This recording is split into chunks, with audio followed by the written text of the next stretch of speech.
De 48 heures après son attaque au couteau, le profil d'Armand Rajapour Miandoab et de ses proches se précise.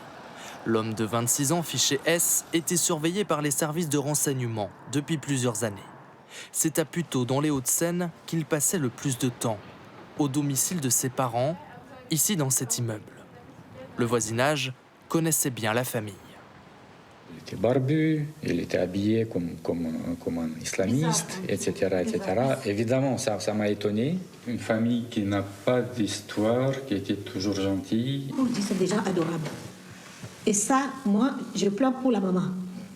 Pourquoi je pleure pour la maman? La maman ne mérite pas ça.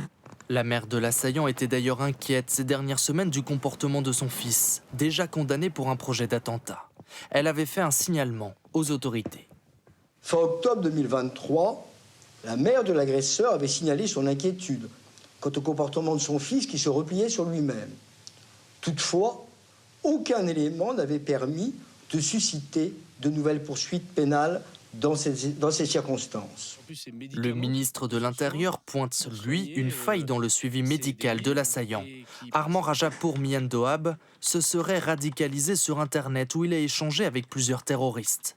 Depuis plusieurs années, il prenait un traitement médicamenteux, mais en 2022, il a décidé d'arrêter de se soigner. Il y a manifestement eu un ratage, non pas dans le suivi des services de renseignement, mais il y a eu un ratage manifestement psychiatrique, puisque les médecins, à plusieurs reprises, ont considéré qu'il allait mieux, qu'il était plus normal et qu'il pouvait vivre, si j'ose dire, librement. L'assaillant est toujours en garde à vue, tout comme ses parents et une amie à lui. Ah oui, il est...